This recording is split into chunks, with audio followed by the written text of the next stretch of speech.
Okay, we got a 2014 Jeep. Same problem.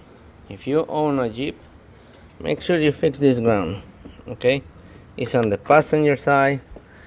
You take the cooling level reservoir. It's only 1 volt, 13mm head right here.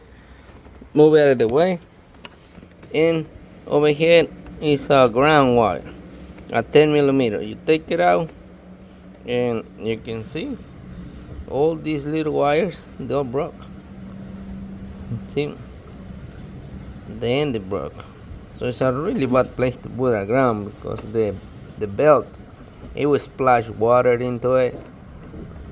You know, every time it goes into a hole or something.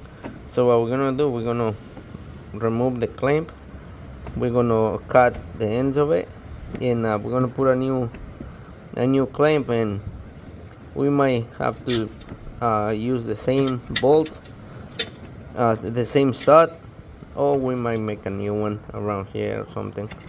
But yep, before you go crazy on your Jeep, if it's driving you crazy, you might have no air conditioner. See, just broke another one. It's definitely a big problem. It should be a recall to get all these cars fixed. Just change this terminal.